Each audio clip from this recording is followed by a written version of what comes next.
Welcome to the Philly Prime Podcast and Mob Talk Sit Down. I'm joined today by my partner in crime, George Anastasia, and a very special guest, former FBI agent out of Boston, retired now, Jeffrey Kelly. Geoff is the author of a new book, 13 Perfect Fugitives. It's about the Gardner Art Museum $500 million art heist. Geoff, welcome to the show.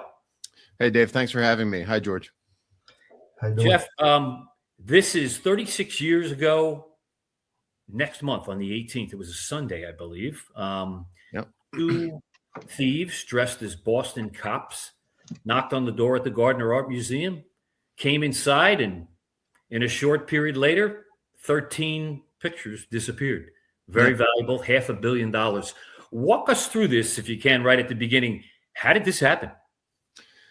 Yeah, so it was a kind of a catastrophic breakdown in security, and one of the things that we've always appreciated in museum security is the fact that any security system has to be a layered approach. And the Gardner Museum basically at the time had a security system which really functioned like links in a chain.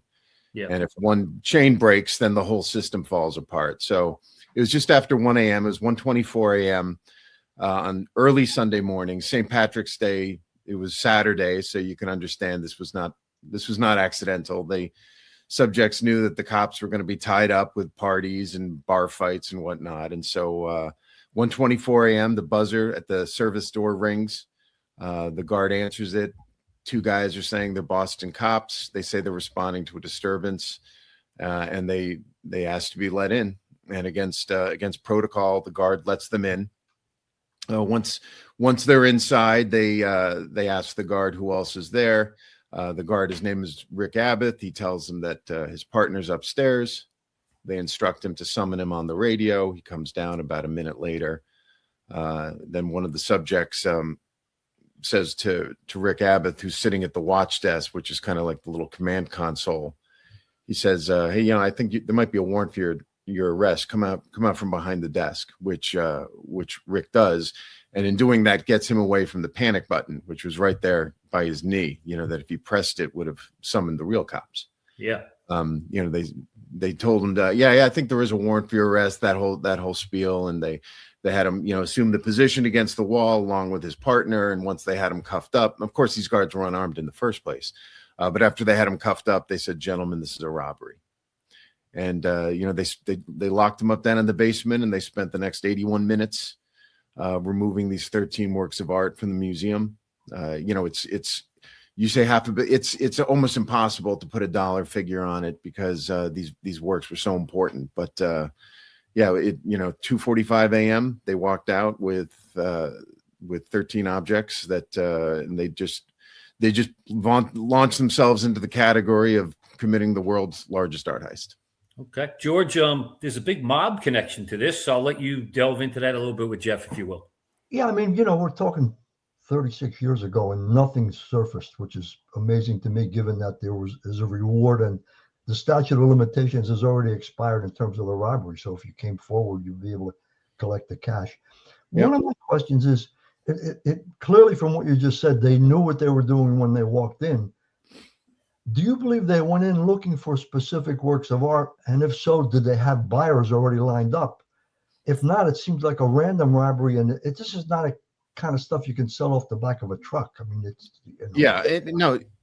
George, you bring up a great point. Like, so the concept of having a buyer set up like a heist that's committed for some commissioned art collector is we've never actually seen that happen, but we're pretty confident that this heist was pulled off either to basically ransom the pieces of art back to the museum with an insurance company acting as an intermediary, or very likely is that they intended to hold on to them for a bit and then potentially return them, kind of keep it as like a get out of jail free card. And if you look at Massachusetts is a really strange beast when you're talking about art theft.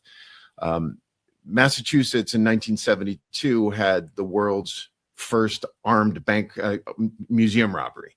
A guy named Florian Almunde robbed the Worcester Art Museum of 4 pieces with a gun, including a Rembrandt, St. Bartholomew. And then fast forward a dozen years, and a very prolific art thief in Massachusetts named Miles Connor, he was facing serious time for a burglary of high-end artwork that he'd committed up in Maine. And so he goes and robs the Museum of Fine Arts in downtown Boston, steals a Rembrandt. So if you look to Massachusetts art theft, it's kind of unique because not only is this really like interconnected network of art thieves and mobsters, but they look to Rembrandts as kind of like a get out of jail free card. And so, you know, at first blush, when you're looking at the Gardner Museum heist, it looks completely random, like this eclectic collection. Like, why did they take these pieces? Why did they take that pieces? But if you look at the 13 items, right, they made a beeline for the Dutch room, which is where the old masters are kept, especially the Rembrandts. They stole 3 Rembrandts. There was a 4th piece. It's called Landscape with an Obelisk by Govard Flink. But up until the mid 80s, it was attributed to Rembrandt. It turns out it was stolen. It was painted by Govard Flink, who was one of Rembrandt's pupils. But so essentially you're looking at now 4 pieces by Rembrandt. And there was a 14th piece that was going to be stolen. They'd taken a large Rembrandt oil-on panel off the wall, and it was recovered the next morning, kind of leaning against a piece of furniture. And we speculate that they just overlooked it in the dim light. So when you're looking at that, it makes a lot more sense that this really looks like it was a Rembrandt shopping spree. And some of the other pieces that were taken were more for personal preference, and you know, my book talks about that art thief Miles Connor, who claims that he cased the museum back in the 70s. He collected Asian art, and he liked the one of the Chinese beaker called a gu that was stolen from the Dutch room. He was fond of that. Another guy that we believe was involved in the heist wanted to steal the eagle, a finial that's on top of a flag in the short gallery. That was going to be his calling card. So, you know, when you start breaking it down, those objects now all of a sudden have some meaning, and it's not so much in a vacuum. But I guess that leads to another question. If this was get out of jail insurance down the road, we're 36 years after the fact now, nothing has happened. What does that say? And secondly, this is a question that I've always wondered about. 1990 Boston, Whitey Bulger is still a big player in that underworld, moving in all those circles. Have you seen any indication of his involvement in any of this directly? No. I mean, you know, certainly, you know, Whitey Bulger was a fugitive for nearly 20 years. You know, he was tipped off that the FBI was coming for him, and made his escape. And we spoke during the period of time that he was on the run. We spoke with a number of his associates. I interviewed Steve Flemmi, Frank Salemi. We interviewed Howie Winter, all of the guys that were part of his network, and they were conclusively denied any involvement. They said that at the time they were actually. Steve Flemmi told me that at the time they were actually trying to figure out who pulled this off because they wanted a piece of the action. And so everyone.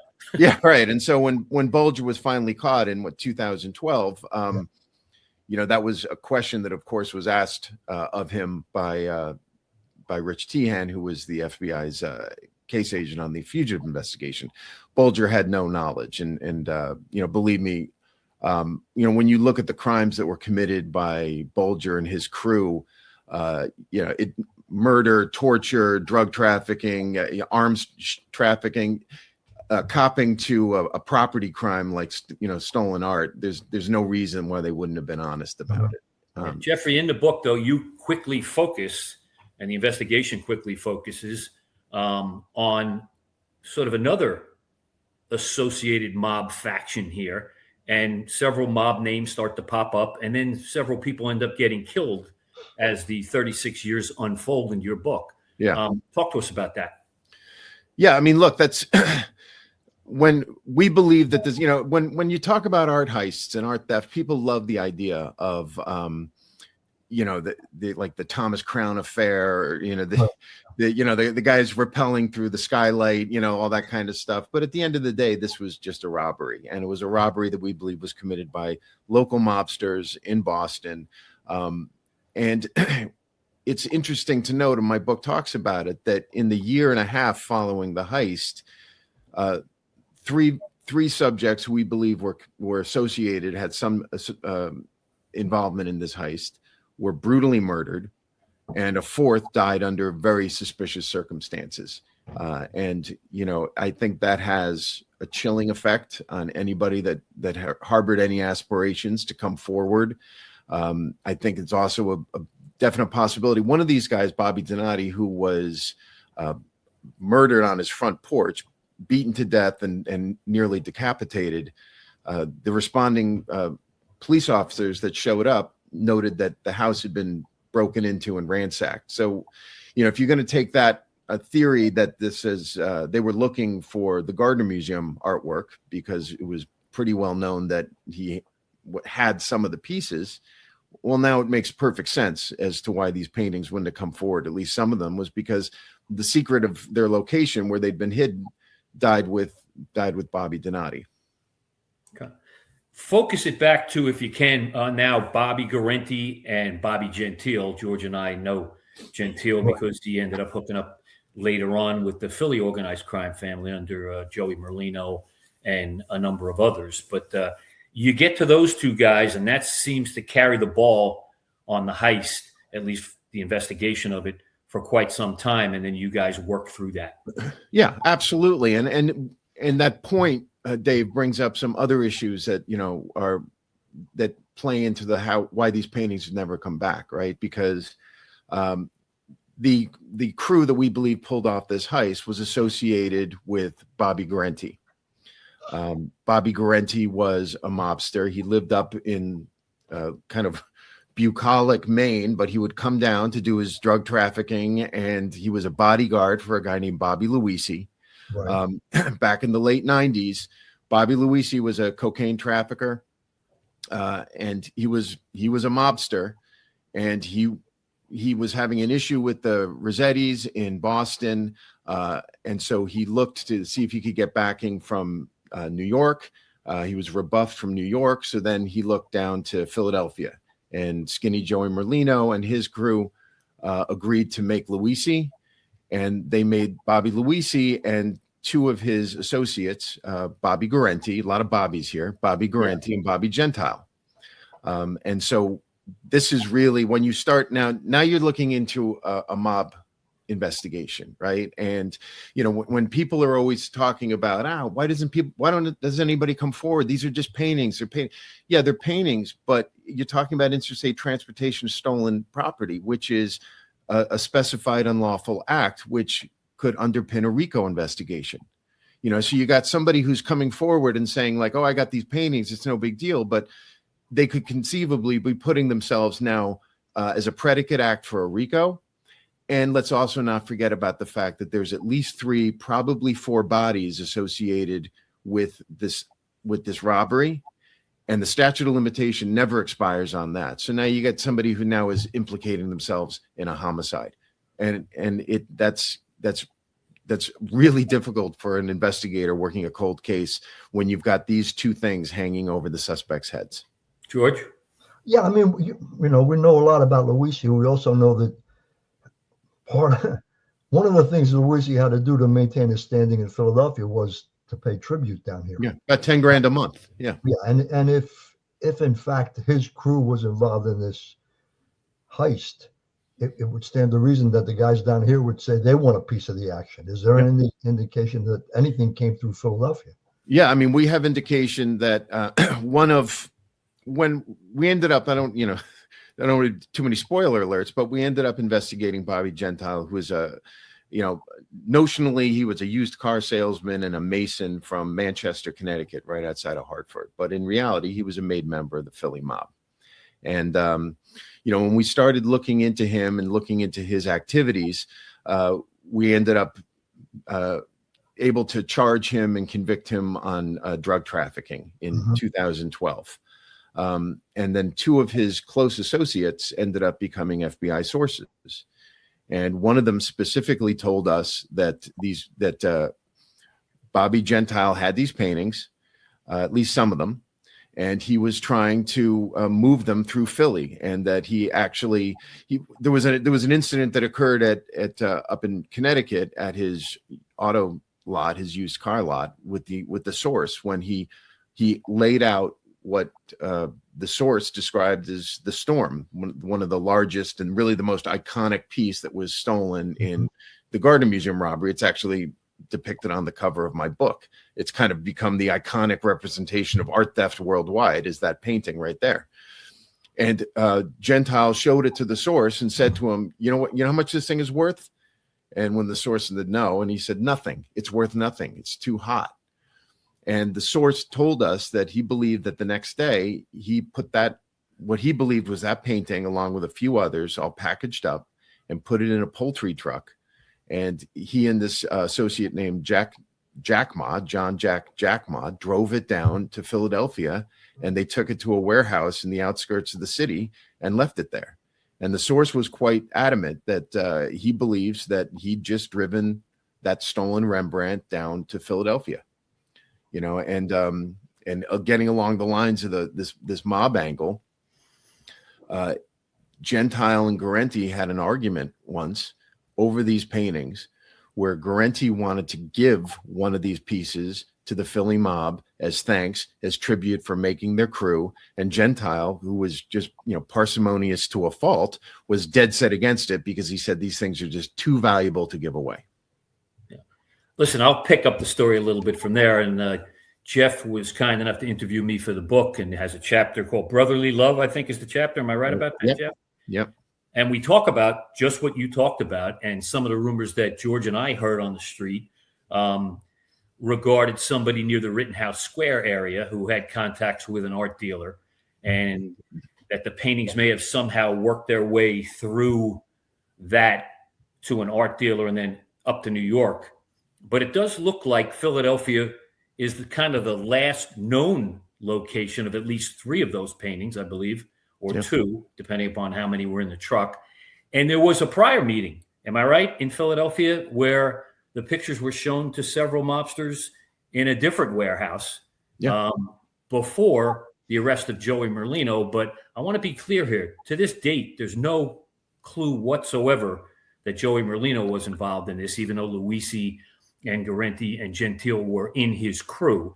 We'll get back to that in a little bit. But there was also a prior meeting, correct, where they were shown to someone in Philadelphia and I guess deemed to be too hot to touch. Yeah. And that's exactly back to your point. There's no evidence linking this to Philadelphia, right? It's a lot of source information, a lot of opinions and supposition, but it's a pretty compelling argument, but nothing linking Joey Merlino to this, other than the fact that Gentile and Guarente were part of this crew down in Philly at the time in the late 90s. But yeah, that's, and that's the problem with these paintings. And that's, unfortunately, fine art is really easy to steal, and I don't want to give anybody any encouragement, but, museums are designed to be educational and aesthetic institutions. They're not designed to be like bank vaults.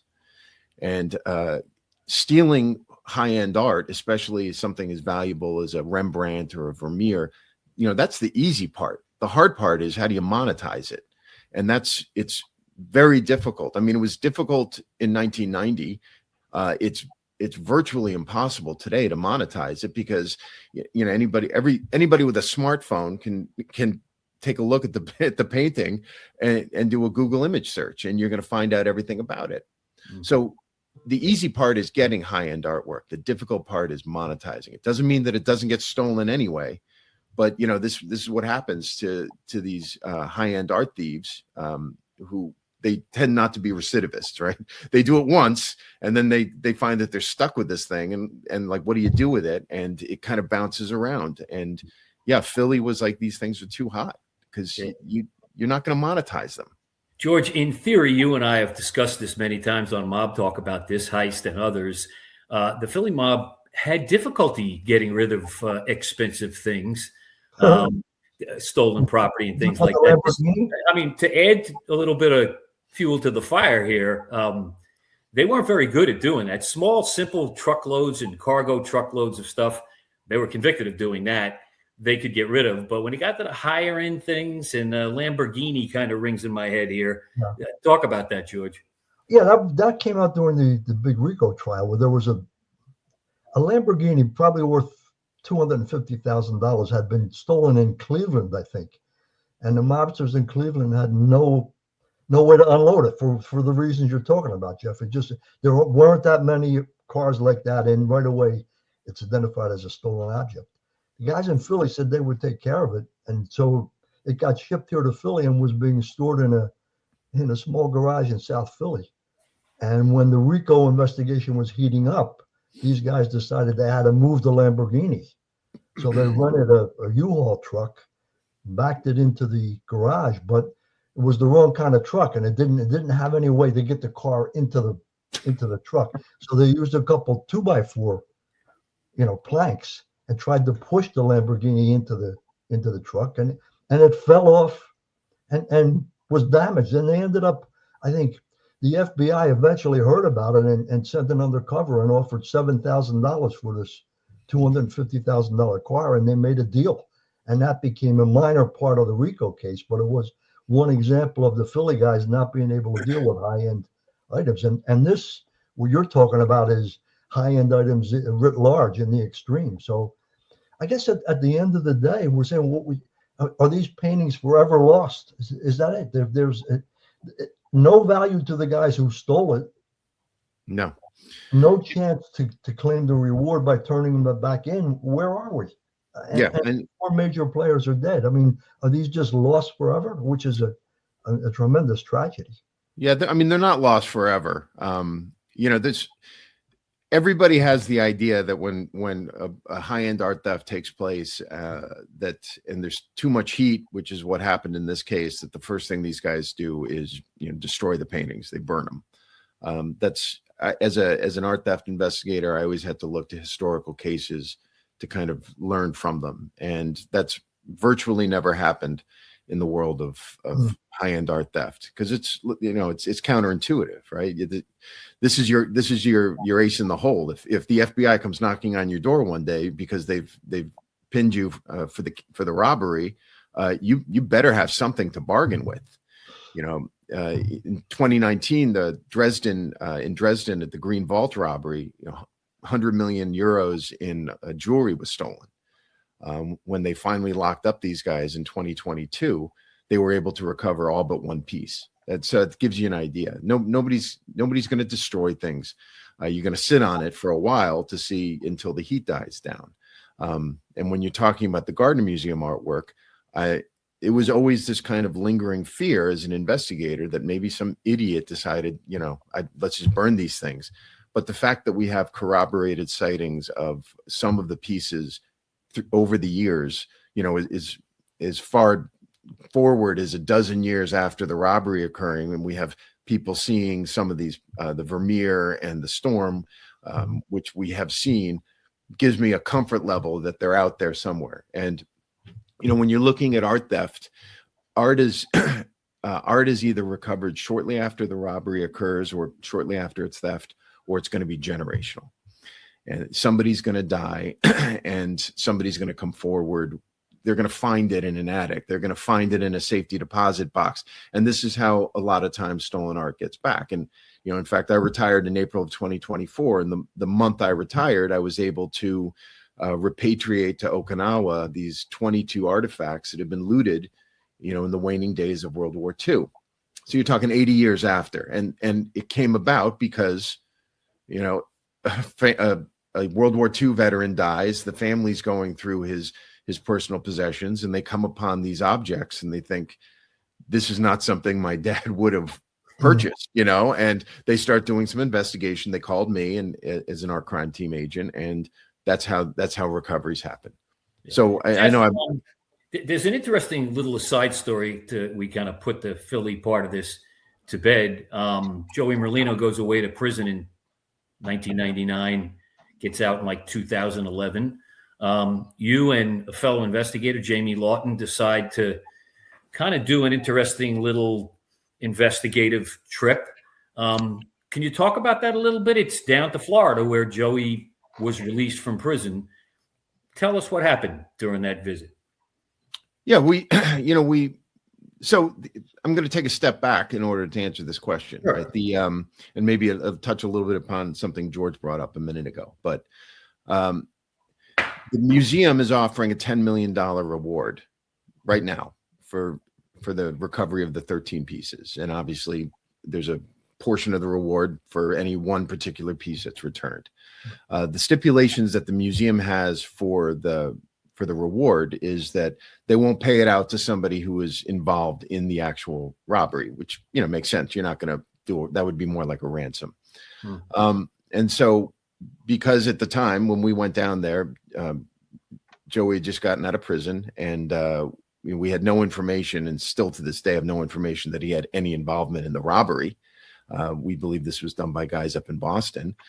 He would be eligible for the reward just like anybody else. So we went down and pitched the idea to him that, if he hears anything, if he's got any information of value, we'd love to talk to him about it. And, it obviously it didn't bear fruit, or, I wouldn't have written this book, but, or maybe I would have written it a dozen years earlier. But, one of the things that we've always tried to stress in this investigation is it sounds too good to be true, but it's not, right? You've got a situation where there's a $10 million reward being offered for these paintings. The statute of limitation on the robbery expired in March of 1995. It's a 5-year statute, but there is no statute of limitations for possession of stolen property. So if you have information about these paintings, or you have a painting or two, get an attorney, and it's one of the few times in my career I was in law enforcement for more than 3 decades. And it's one of the few times when I would actively encourage people to lawyer up. It's like, get an attorney and have an attorney represent you, and you can remain anonymous, and, go right to the museum and negotiate the reward through the museum.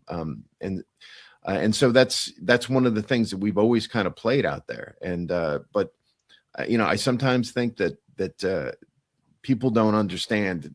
They don't believe that it's that good a deal, that there's got to be some string attached. And especially as we talked about a minute ago, when you're talking about, it's a predicate act for a RICO, and there's bodies attached to this robbery.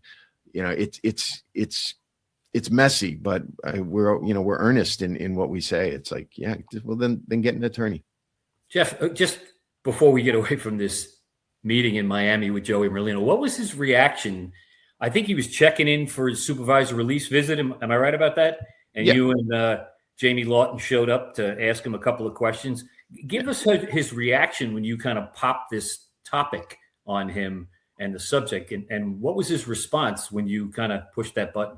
Yeah, he said he would think about it, and and that's all we were trying to do. We weren't suggesting that we were going to sit down and have an in-depth interview with Joey at the time, and I would have been shocked if he would. We just basically wanted to get the message out there, and he acknowledged that he understood it, and said he would think about it, and then we continued on with our investigation. George? Yeah, this is obviously a fascinating story, but one with more questions than answers. And I guess it's going to be happenstance. This thing is going to play itself out probably in the way you've described, where somewhere down the road, we may not even be around when it happens to say, here's some of that famous artwork that was taken from the Gardner Museum. I'm supposing the same kind of stuff is going on in Paris right now with that robbery of the jewelry at the Louvre. Yeah. They've got some of the perpetrators, but they don't have the property at all. So it's a fascinating world where people think $500 million, but as you've said again and again today, Geoff, in a lot of ways, it's worthless to the guy that has it unless he's got a buyer. Yeah. If you want to take $500 million, let's use that as the number. You think typical price for swag is 10 cents on the dollar, and you're like, wow, that's still $50 million.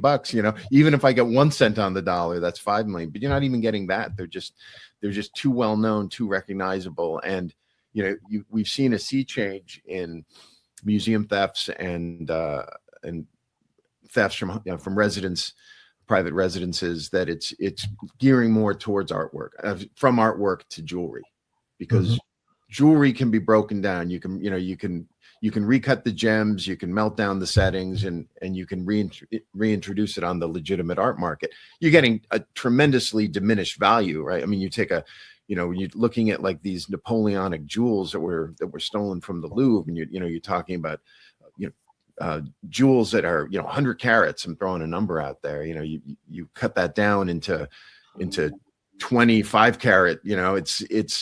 It's the breaking it up is tremendously diminished in value, but it's still some way that you can monetize it. And to these guys, it's just so tantalizing. And I think one of the things about it is just the public still loves it. The Louvre heist, it made international news for a couple of weeks just because it was so daring and brash. But at the end of the day, it's just a theft. It's just a robbery. And I think we put too much importance on it. I think you were on every single network show I could watch, Geoff, when that happened, as an art theft expert. Speaking of art theft, people should understand this is a very active investigation still. In fact, one of the guys who leads that investigation is stationed in Philadelphia, FBI agent Jake Archer, I believe. Talk to us a little bit about how active is this? I know you can't give away any kind of leads or things like that, but this is not sitting on a shelf somewhere in Philadelphia or Boston or anywhere else. No, you're absolutely right, Dave. I mean, it's, when I took the case in 2002, it seems like a lifetime ago. It was kind of lingering, and it was moribund, and there wasn't anything going on. And it's incredible to me that you have a case that's 36 years old and it's still very active. We are continuing, well, I should say the FBI is continuing to track down promising leads. Although I'm technically out of the investigation, I'm certainly available as to give my expertise, lend my expertise to anything that's going on. But yeah, it is like this scavenger hunt of epic proportions. And not only is the FBI continuing to run down viable leads, but Anthony Amore, who's the director of security for the Gardner Museum, is continuing to run down leads, and I coordinate closely with Anthony on that stuff. It's like I said, they're gonna get found. It's just a question of when, and I certainly hope it's while I'm still around. Yeah, well, I do know for a fact that several cooperators for the FBI, when they are brought into town to talk about different things with the FBI here in Philadelphia, they are routinely asked about this. It's my understanding that the lead investigator in this case, Jake Archer, talks to whoever he thinks in organized crime might know something, not necessarily to pin the crime on anybody, but just to see if he can pick up a lead or pick up, some bit of information that might lead him to the paintings. Yeah, no, absolutely. I've known Jake for many, many years and worked with him very closely. It's still a Boston case, but it's amazing to watch the path it took from Boston, and then it involved Jamie Lawton, who I worked with Jamie for many years down in the New Haven division, and then it came down to Philadelphia, working with Jake Archer, and other cities as well. And what Jake has done, and I certainly don't want to do anything that's going to impinge on any investigation that he's got ongoing, but Jake has been doing what I've been trying to do, and what Jamie Lawton in Connecticut was trying to do, is just really ask the right questions. I can't tell you how many guys we spoke with over the years that, we'd go into a prison somewhere and speak with an inmate and ask him, a totally unrehearsed question about, hey, did this guy ever mention the paintings, or that guy ever mention the paintings? And so many times these guys would say, yeah, sure. Yeah, he had a couple of these paintings. And the follow-up question would always be, why didn't you tell anybody? And invariably the response would be, I didn't think anybody cared. When you look at mobsters and you look at the activities that mobsters in general are involved in, and you're talking about, the sexy RICO stuff. You're talking about drug trafficking and bookmaking and murders and witness intimidation and all these violent, important crimes that make the evening news. These guys are dealing with swag all the time. There's always somebody coming in with, a case of this fell off the back of a truck, or I got my hands on this. So for these guys, when we speak to them, some old guy from Connecticut, shopping around a couple of dusty old paintings, they didn't think twice about it. Yeah, we're talking about Bobby Gentile. George, I'm fascinated by Bobby Gentile and the fact that he passed away a few years ago. He kind of went to the grave with probably the best or the latest leads in this case. George, you and I talked about this a couple of times on Mob Talk. His own attorney, when Bobby Gentile was dying in a hospital, pleaded with him if he had any information to give it to him so he could give it to the FBI so his family could get part of the reward. Sure, is he the kind of puzzling figure, George, for you that he is for me on this whole thing? I mean, he's nobody. But nobody but a player, but he was a player clearly, and he had a history in the organization. And you don't know what motivates these guys at the end of his life. What's he thinking about?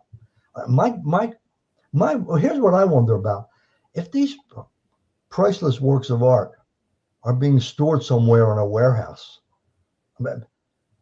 how long can they remain like that without being damaged or deteriorated? Is that a problem, Geoff, as we look at this? I mean, yeah, that's a great point, George. And I've been asked that question so many times.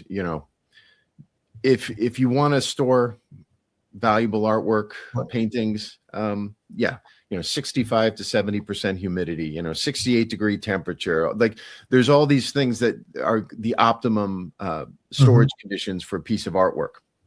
But keep in mind, when we're talking about these old masters, we're talking about paintings that are 400 years old.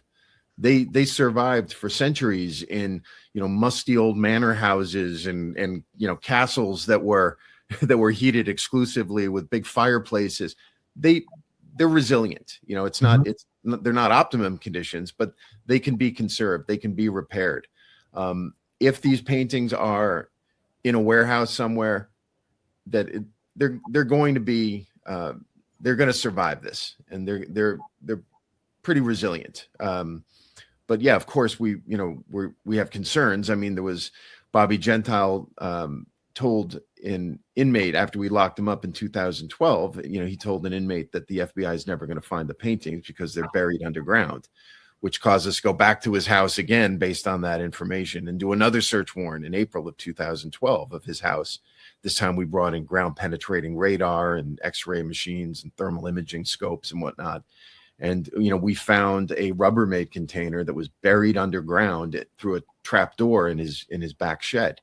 It was empty. That was like a kind of a heartbreaking moment for me when we pulled it out and opened it. But, when we arrested Bobby Gentile and we did a search of his house in February of that year, we recovered like 7 handguns. He had a pistol grip shotgun hanging on the door, hanging on a hook next to his front door. He had high explosives and drugs just lying around. And, of course, it begs the question for somebody who keeps guns and drugs and explosives just lying around his house, like, what was so important that he needed to bury it? Yeah. Interesting. Geoff, 13 Perfect Fugitives. How did you come up with that title? And It's a great title. I'm super curious about how you think this case gets cracked, if it does get cracked.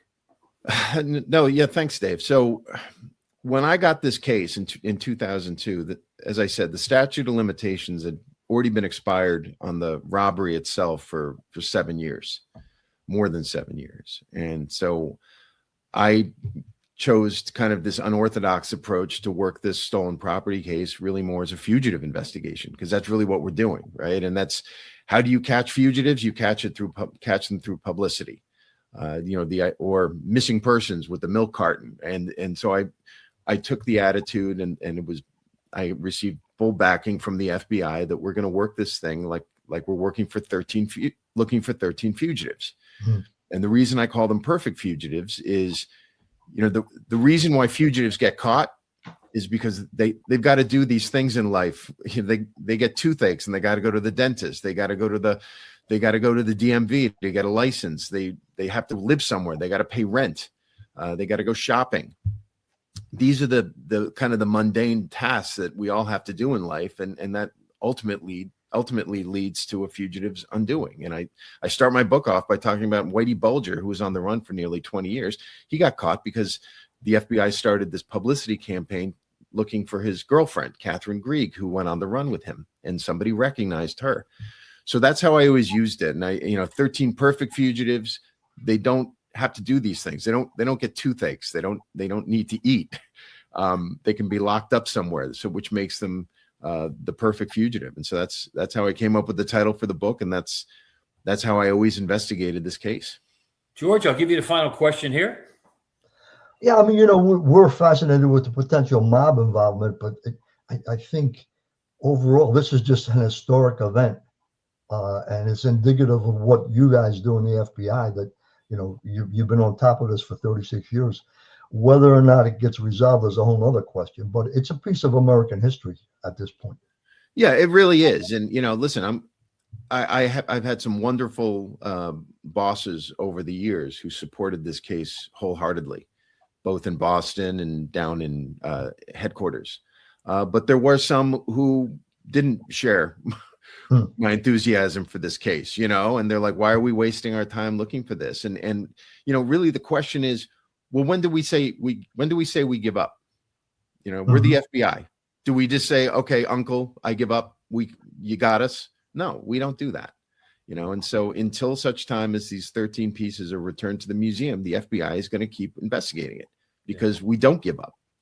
And I think it's going to bear fruit someday. And I think this is what we've, during the period of time that I had the case, when we found out these paintings may have gone down to Philly, we did a billboard campaign. We lined all the highways down in eastern Pennsylvania with billboards, and we produced videos and tweeted out things like, this is someday somebody is going to resonate with one of these images. Somebody's going to say, I saw that, or I saw this one. And they're going to make a phone call, and I think that's going to be the domino effect that's going to get all these pieces recovered. Well, I've had the good fortune to read the book in advance. It's an awesome book. Thank you, Geoff. When does it come out? And we wish you the best of luck on it. But what's the release date? March 10th. It's coming out a week before the 36th anniversary, and it's published by Postal Press, and I hope you enjoy it. Okay. We wish you all the best of luck. George, you're an author. I bet you're looking forward to the release of this as well. Absolutely. And it's an exciting time for when you see something like this come to fruition. Best of luck with the book, and more importantly, best of luck with the FBI with this investigation. Thank you, George. Thanks, Dave. I appreciate you guys having me on the show. Hey, thanks, guys. I appreciate everybody coming on. That's it for Philly Prime Podcast and Mob Talk Sit Down for this week. Hope you enjoyed it. And again, pick up Geoff's book when it comes out March 10th, 13 Perfect Fugitives. Talk to you later.